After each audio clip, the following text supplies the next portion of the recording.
Hello friends, as I promised to you that I'll come with the second video of parts of the noun. So here I am, and today we'll cover the parts of the noun part 2, in which we will study about more uh, details about the noun, how to identify. तो ये video बहुत ही ज़्यादा आपके लिए अच्छा होने वाला है। और चलिए इस वीडियो को स्टार्ट करने से पहले थोड़ा सा क्विक रिवीजन कर लेते हैं। क्विक रिवीजन इसमें ये होगा कि अभी तक हमने जो वीडियोस देखे हैं नाउन के, उसमें से हम सबसे पहले हमने जाना कि नाउन क्या होता है और नाउन का आइडेंटिफिकेशन कैसे होता है सब्जेक्ट और अगर ऑब्जेक्ट के रूप में सेंटेंस में नाउन आता है। अल्टीमेटली हम सेंटेंस में नाउन का आइडेंटिफिकेशन कैसे करेंगे हमने ये जाना। उसके बाद हमने उसको बहुत अच्छे से पढ़ा भी। फिर हमने नाउन के पार्ट्स के बारे में पढ़ा कि noun there are 5 kinds of noun: proper, common, collective, material and abstract noun. और उसके बारे में भी हमने बहुत अच्छे से पढ़ा। प्रॉपर नाउन किसे कहते हैं, हम पर्टिकुलर किसी एक पर्सन का नाम ले लें तो वो प्रॉपर नाउन हो जाता है, उसी के ग्रुप का नाम ले लें तो वो कॉमन हो जाता है। लाइक नाउन, अगर हम बात करें इंसान की, तो अगर कोई लड़का खड़ा है उसका नाम अगर हमने ले लिया तो that is a proper noun. जैसे मैंने उसको एज अ राहुल कॉल किया तो वो हो गया प्रॉपर नाउन। और मैंने उसको एक ग्रुप को रिप्रेजेंट करते हुए लड़का बोल दिया तो वो हो गया कॉमन नाउन। क्योंकि कॉमन लड़का एक ऐसा वर्ड है जो कॉमन है, जो हर लड़के के लिए कॉमन है। आपको कॉमन आइडेंटिफाई करने के लिए सिंपल ये देखना होगा कि ये जो वर्ड है वो वर्ड उस तरीके के ग्रुप पे अगेन अप्लाई होता है कि नहीं। जैसे आप मोबाइल ले लीजिए, मोबाइल आपके हाथ में है, मेरे हाथ में है, तो वो दोनों के बीच में सिमिलैरिटी क्या है, कॉमन वर्ड क्या है, mobile, right. So common noun वो था। उसके बाद से हमने कलेक्टिव नाउन पढ़ा, एब्स्ट्रैक्ट नाउन पढ़ा और मटेरियल नाउन पढ़ा। तो अगर आपने वो वीडियो अभी तक नहीं देखा है तो प्लीज इसके जस्ट प्रीवियस वीडियो में आप जाकर उसको एक बार देख लीजिए, तो आपको ये वाला पार्ट अच्छे से समझ में आएगा। क्योंकि ये this part is going to have a sub advance level, so please go through that old video. Let's start this video. Noun को हम 5 पार्ट में डिवाइड तो करते ही हैं, 5 नाउन तो होते ही हैं, लेकिन अगर हम बात करें थोड़े से एडवांस लेवल पे आके तो नाउन को हम सिर्फ 2 पार्ट में डिवाइड करते हैं। एक होता है कॉन्क्रीट नाउन, एक होता है एब्स्ट्रैक्ट नाउन। एब्स्ट्रैक्ट नाउन क्या था, कल मैंने आपको बताया था, जिसका कोई फिजिकल एग्जिस्टेंस ना हो। और अगर कॉन्क्रीट नाउन है तो वो क्या है, जिसका कोई फिजिकल एग्जिस्टेंस है। तो हम इसको पहचानेंगे कैसे कि किसका फिजिकल एग्जिस्टेंस है और किसका फिजिकल एग्जिस्टेंस नहीं है। तो इसके लिए मैंने यहाँ पे बनाया हुआ है कि नाउन को हम 2 तरीके से देखेंगे, एक होगा कॉन्क्रीट नाउन और एक होगा एब्स्ट्रैक्ट नाउन। यानी कि हम जो नाउन के 5 पार्ट पढ़े थे अभी तक, that we were covered that noun was divided into 5 types. Now noun has divided into 2 types. In a first type there is a concrete noun. In concrete noun there would be a 4 noun. Which one? Proper noun, common noun, collective noun and material noun. यानी कि इन सब चीजों का physical existence होता है, ये सब चीजें आपको दिखेंगी। बट जो एब्स्ट्रैक्ट नाउन है उसका फिजिकल एग्जिस्टेंस आपको नहीं दिखेगा। तो इसी चीज को हमने यहाँ पे समझाने की कोशिश की है। The concrete noun, a concrete noun is noun that can be identified through one of your 5 senses. One of your 5 senses से वो आपको रिकॉग्नाइज किया जा सकता है। अब सेंसेस क्या होते हैं, आपके बॉडी पार्ट्स में 5 ऐसे सेंसेस होते हैं जो हम रिकॉग्नाइजेशन करते हैं किसी भी चीज़ का। लाइक ना, हमारी आईज हैं, नोज है, टंग्स हैं और उसके साथ हमारा स्किन है। तो इससे हम पहचानते हैं कि किसी चीज़ की वैल्यू क्या है, उसको हमें कैसे ट्रीट करना है। लाइक ना, आँख से हम कोई चीज़ देखते हैं तो और फील करते हैं हम अपने शरीर से। तो वो सब चीज़ें जो भी इस 5 आर्गन के थ्रू आइडेंटिफाई की जाती हैं वो कॉन्क्रीट नाउन होती हैं। और जो भी इन 5 बॉडी पार्ट्स के थ्रू नहीं की जाती हैं, जो कल मैंने आपको वीडियो के लास्ट में बताया था कि जिसको हमारा ये बॉडी आइडेंटिफाई ना कर सके, हमारा माइंड आइडेंटिफाई करे, means that comes in the mind, और वो एक तरीके की फीलिंग्स हो, तो वो होता है एब्स्ट्रैक्ट नाउन। ओके, कुछ लोग कहते हैं कि टच करना भी एक फीलिंग है, यानी कि फील है तभी तो मैं हो रहा है। नहीं, वो फीलिंग्स की बात नहीं हो रही है यहाँ पे। वो फीलिंग्स आपकी एक फिजिकल एग्जिस्टेंस की फीलिंग हो गई कि टच कर रहे हो, वो आपको पता चला कि हाँ कहाँ पे कोल्ड हो रहा है, कहाँ पे हॉट हो रहा है। बट कुछ ऐसी फीलिंग्स होती हैं जिसका कोई फिजिकल एग्जिस्टेंस नहीं होता है। जैसे मैंने कल आपको फ्रीडम बताया था, एक वर्ड।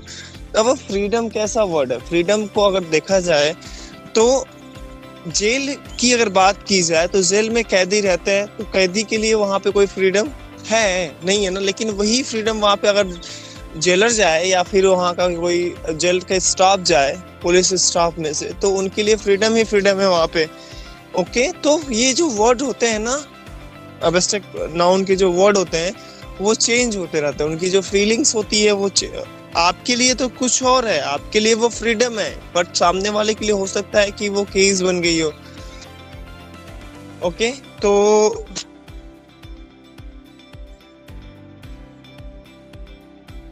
इस तरीके से हम देखेंगे कि जो हमारे फिजिकल एग्जिस्टेंस के अकॉर्डिंगली हम इसको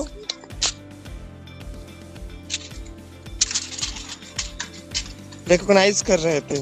तो टेस्ट, टंग, स्लाइट, हियर और स्मेल, इस चीजों को आप याद रखिएगा। और अब नाउन को हम दो पार्ट में चल के पढ़ने वाले हैं। कुछ वर्ड्स मैं आपके सामने पुट करने वाला हूँ जिसके थ्रू आप अच्छे से पहचान पाएंगे। चलिए स्टार्ट करते हैं। अंजलि, मैं आपके सामने से दो क्वेश्चन पुट करूंगा कि किस इस चीज का फिजिकल एग्जिस्टेंस है कि नहीं है। जब आप नोट्स बनाइएगा तो वहां लिखिएगा कि अंजलि, क्या इसका फिजिकल एग्जिस्टेंस है? अगर वो फिजिकल एग्जिस्टेंस है तो वो नाउन के उन चार पार्टों में से आएगा, मीन्स कॉन्क्रीट नाउन में चला जाएगा वो चीज। क्या अंजलि दिखती है आंखों से? उसका कोई फिजिकल एग्जिस्टेंस है, राइट? तो वो कौन सी नाउन हुई? ये तो फिक्स है कि वो एब्स्ट्रैक्ट नाउन नहीं है। वो किस में आ गई? फिजिकल एग्जिस्टेंस में आ गई। और वो पर्टिकुलर किसी का नाम है तो वो क्या है? हमारी नाउन है, प्रॉपर नाउन है। लेकिन हमें यहाँ पे सिर्फ दो चीजें पढ़नी, कॉन्क्रीट नाउन और एब्स्ट्रैक्ट नाउन। तो अभी कॉन्क्रीट नाउन और एब्स्ट्रैक्ट नाउन में अंजलि किस कैटेगरी में आएगी? The Anjali will come on the category in the category of physical existence, means she had a kinds of some things. If you touch her then definitely there would be some feeling. आप उसको देख सकते हो, वो बोलेगी तो आप उसे सुन सकते हो, आप उसको टच कर सकते हो, राइट? तो ये चीजें आपको यहाँ पे क्लियर हो गई कि अंजलि एक तरीके का फिजिकल एग्जिस्टेंस है। मैंने सिर्फ यहाँ पे अंजलि पुट किया है। आपको इस अंजलि की जगह पे वर्ड के सारे नाम पुट करने हैं। मीन्स ये नहीं कि आपको कॉपी में लिखने हैं, आपको अपने दिमाग में पुट करने हैं कि वहां पे अगर अंजलि है तो अंजलि की जगह पे कुछ और भी नाम है, यानी कि जितने भी नाम है सब मैंने यहाँ पे रख दिए हैं। नेक्स्ट वर्ड है ट्रुथ। क्या ट्रुथ का कोई फिजिकल एग्जिस्टेंस है? ट्रुथ में होता है सत्य। क्या कोई फिजिकल एग्जिस्टेंस है? क्या ट्रुथ सत्य आपको आंखों से दिखता है कि हाँ उसके बाल बड़े हैं, छोटे हैं? बट एक तरीके का ये फीलिंग्स ही है ना कि हाँ हो सकता है कि उसका सत्य आपके लिए झूठ हो और आपका सत्य उसके लिए झूठ हो। सत्य और झूठ क्या होता है? एक वर्ड है जो घूम रहा है, राइट? मैं अगर देखा, कल मैं क्रिकेट मैच देख रहा था और मुझे लगा कि वो इंडिया हार गई है, लेकिन इंडिया बाय चांस जीत गई थी, राइट? जब मुझे देखा तो इंडिया हार गई थी, लेकिन वो इंडिया लकली बाई, हो सकता है कि वो जीत गई हो लास्ट ओवर में जाके, मैंने लास्ट तक नहीं देखा, लेकिन मेरे मन में है कि इंडिया कल की हार चुकी है। तो वही बात अगर कोई आके मुझसे बोले कि इंडिया कल की जीत चुकी है तो वो है तो सत्य, बट वो क्या मुझे लगेगा? झूठ लगेगा ना। तो उसका कोई फिजिकल एग्जिस्टेंस नहीं है। तो ये हमारा एब्स्ट्रैक्ट नाउन है। दिल्ली, अब दिल्ली का कोई फिजिकल एग्जिस्टेंस है? सिंपल, इतना बड़ा दिल्ली आप जाइए देखिए, दिखता है ना। तो वो हमारा फिजिकल एग्जिस्टेंस है और एक पर्टिकुलर नेम भी है। तो ये यहाँ पे कॉमन नाउन है। नाउन के उन ऊपर के चार कैटेगरी में आता है, proper noun, common noun, collective noun and material noun के कैटेगरी में आता है। Okay, voice. देखिए, वॉइस से पहले मैं दिल्ली आपको पुट कर रहा हूँ। मैंने कुछ प्रीवियस वीडियो में आपको बताया था कि हम कभी किसी वर्ड को देख के आइडेंटिफाई नहीं कर सकते कि वो कौन सा वो नाउन है कि प्रोनाउन है, और नाउन प्रोनाउन में भी कौन सा नाउन प्रोनाउन है। अभी मैंने दिल्ली बोला और नाम बताया, मैं एक वर्ड लिख दूं, मैं एक सेंटेंस लिख दूं और दिस सेंटेंस में I went to the Delhi was very big city but Delhi was very crowded and in Delhi there was so many places which were very fully crowded. तो इस पूरे सेंटेंस में एक नया वर्ड अगर मैं ढूंढूं कि कॉमन वर्ड क्या है, तो उस कॉमन वर्ड में मेरे को क्या मिलेगा? दिल्ली। तो उसमें पूरे में जो दिल्ली होगी वो कौन सी नाउन हो जाएगी? कॉमन नाउन हो जाएगी ना। तो ये आप मत किसी को देख के समझ जाना, ये थोड़ी सी वीडियो एडवांस लेवल की, ये सिर्फ उनको समझ में ही आएगी जिनको नाउन और सब्जेक्ट और ऑब्जेक्ट अच्छे से समझ में आया होगा।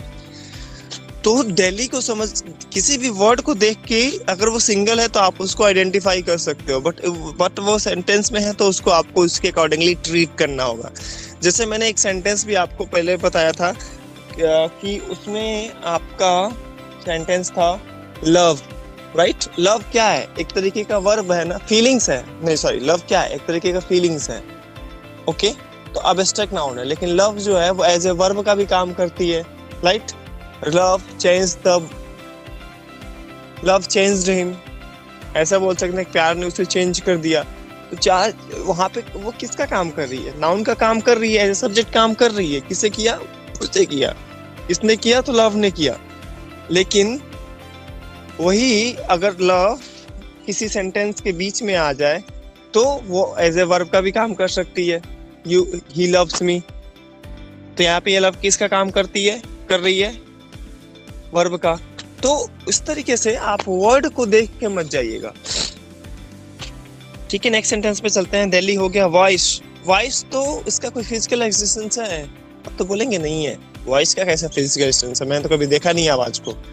बट आपने अपने 5 ऑर्गन से मींस 5 सेंसेस से उसको सेंस किया है। कहाँ से सेंस किया है? आपने अपने कान से सेंस किया। नहीं, आपके कानों में जाने वाला हर एक आवाज जो है वो एब्स्ट्रैक्ट नाउन नहीं हो सकता। बच्चे कंफ्यूज होते हैं कि जब कोई फिजिकल एग्जिस्टेंस नहीं है तो आवाज तो हमें दिखाई ही नहीं देती है, लेकिन सुनाई तो देती है ना हमें।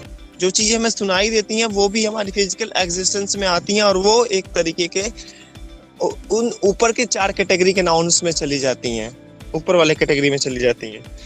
ग्रीफ, दर्द, दर्द तो किसी को दिखाई नहीं देता, दर्द किसी को दिखाई नहीं देता कुछ। और दर्द को महसूस भी हम कैसे महसूस करते हैं? क्या वो किसी तरीके का एग्जैक्ट लोकेशन उसका हम नहीं बता सकते कि कहाँ पे दर्द हो रहा है। अगर दर्द हो भी रहा है तो उसका कोई फिजिकल एग्जिस्टेंस नहीं होता, हमने बस एक नाम दे रखा है, ओके?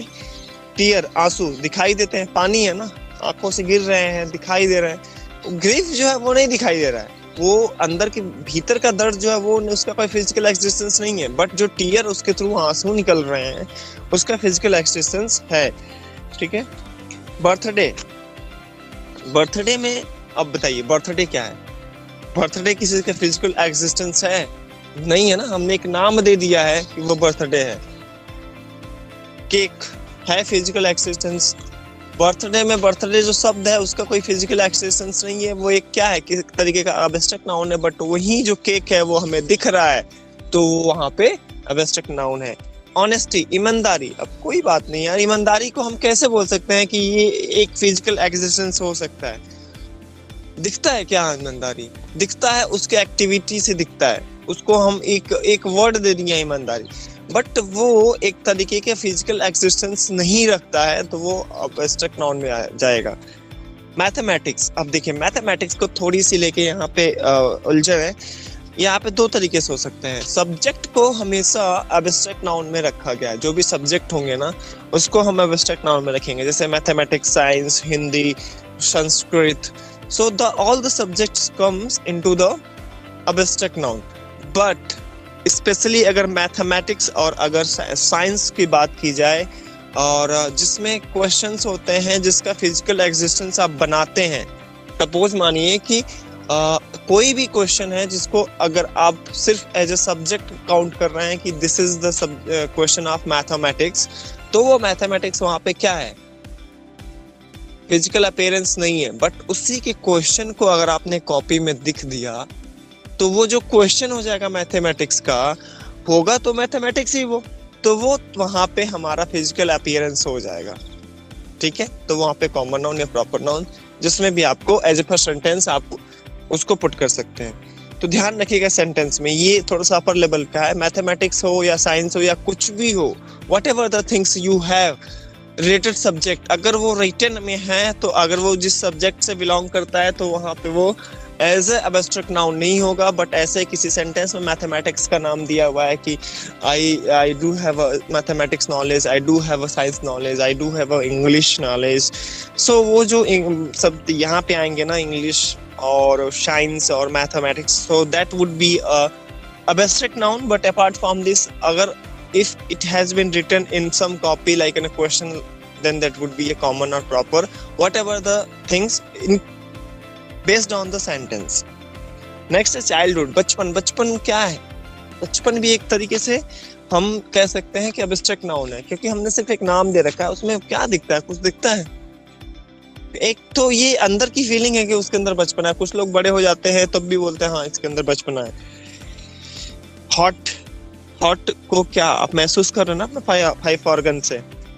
देखिएगा, ये एब्स्ट्रैक्ट नाउन जो है वो बहुत ही ज्यादा कंफ्यूजन करता है, इसलिए मैं इसको बार बार, मैंने कल बोला था कि इसके लिए आपको वीडियो में क्रिएट करूंगा। ओके, अब यहाँ पे देखो उसी चीज को मैंने थोड़ा सा बनाया हुआ है, जो आपके पार्ट्स हैं क्या करते हैं और क्या सेंस करते हैं, तो इसको आप अपनी कॉपी में नोट डाउन कर लीजिएगा। आइज जो है वो देखती है, साइट करती है, नोज जो है वो स्मेल करते हैं, ईयर जो है वो सुनते हैं, टंग जो है वो टेस्ट करते हैं और स्किन जो है वो टच करती हैं। तो ये 5 ऑर्गन्स है, इसी के थ्रू नाउन को हमें पहचाना जाता है, इसलिए मैंने यहाँ पे पुट किया है। पार्ट ऑफ 3 में नाउन, देखिए अभी तक हमने नाउन को के पार्ट्स को ही 2 पार्ट में पढ़ा कि एक पार्ट में हमने पढ़ा कि नाउन के 5 पार्ट्स होते हैं, काइंड्स होते हैं, और in other parts we learn that there would be two parts. एक होता है कॉन्क्रीट नाउन, एक होता है एब्स्ट्रैक्ट नाउन। कॉन्क्रीट नाउन में हमने उन चारों को पुट कर दिया। अब हमारे पास नाउन के एक और पार्ट आते हैं जिसमें होते हैं काउंटेबल एंड अनकाउंटेबल नाउन। सबसे पेचीदा लोगों को यही लगता है, इसमें भी ट्रिक है, इसका भी वीडियो मैं अलग से सेपरेट बनाऊंगा, लेकिन अभी नहीं बनाऊंगा क्योंकि अभी इतने एडवांस लेवल पे जाके आप कुछ चीजें समझ में नहीं आएंगी। बट इतना समझिए कि नाउन को 3 बार में बांटा जाता है। पहले बार में नाउन को 5 बार में बांटा जाता है, दूसरे बार में नाउन को 2 बार में बांटा जाता है। पहले 5 बार में proper noun, common noun, collective noun, material noun and abstract noun होता है। दूसरे बार में नाउन को हम 2 बार में बांटते हैं, concrete noun and abstract noun.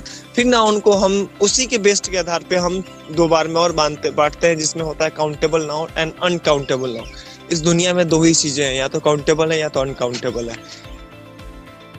Countable noun में कौन कौन आते हैं? प्रॉपर नाउन, अगर कोई प्रॉपर नाउन खड़ा है तो आप उसको काउंट कर सकते हैं। कॉमन नाउन में किसमें आता है?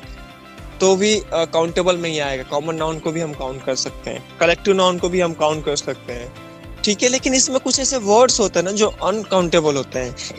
अब वो जब हम एग्जांपल के थ्रू पढ़ेंगे तब अच्छे से समझेंगे। अनकाउंटेबल नाउन में कौन कौन होता है? मटेरियल नाउन होता है और एब्स्ट्रैक्ट नाउन होता है। एब्स्ट्रैक्ट नाउन फीलिंग्स को तो हम नाप ही नहीं सकते। तो अब चलते हैं, क्विक रिवीजन करते हैं कि सब 5 पार्ट्स जो हैं उसको हम किस किस पार्ट में रखते हैं। प्रॉपर नाउन, उन तीनों पार्ट की नाउन को हम 3 जगह रखेंगे, 1 2 3। पहले पार्ट में प्रॉपर नाउन तो रहेगा ही रहेगा, क्योंकि पहले पार्ट में 5 रहेंगे। दूसरे पार्ट में प्रॉपर नाउन किस में रहेगा? कॉन्क्रीट नाउन में या एब्स्ट्रैक्ट नाउन में? तो आंसर होगा कॉन्क्रीट नाउन में। और काउंटेबल नाउन में, अनकाउंटेबल नाउन में प्रॉपर नाउन कहाँ रहेगा? तो काउंटेबल नाउन में रहेगा। कॉमन नाउन की बात करते हैं तो कॉमन नाउन एब्स्ट्रैक्ट नाउन में रहेगा या कॉन्क्रीट नाउन में रहेगा? कॉन्क्रीट नाउन में रहेगा, उसमें हो गया। इसमें काउंटेबल और अनकाउंटेबल में तो काउंटेबल में रहेगा। कलेक्टिव में काउंटेबल में रहेगा और कॉन्क्रीट नाउन में रहेगा। मटेरियल नाउन, अब देखिए मटेरियल नाउन जो है यहाँ पे अनकाउंटेबल भी आ जाएगा, लेकिन अगर उस तरीके से देखेंगे तो वो हमारा फिजिकल एक्सटेंशन वाले यानी कि कॉन्क्रीट नाउन में चला जाएगा, ठीक है। तो एब्स्ट्रैक्ट नाउन तो हमेशा उस पार्ट में अकेले रहा है और इस पार्ट में इसके साथ एक मटेरियल नाउन जुड़ गया। तो मैं आशा करता हूँ कि ये चीज़ें आपको समझ में बहुत अच्छे से आई होंगी, और अगर आपको स्टिल प्रॉब्लम होगा तो प्लीज़ आप let me know. And we are just soon we are going to start our communication classes, in which you will get to know that how to speak English, because apart from this I need that I think that there would be need of communication also, because you know after learning this grammar, and while learning this grammar we will also start some point and topics of the English communication, means spoken English. Till then, bye bye, मिलते हैं, take care.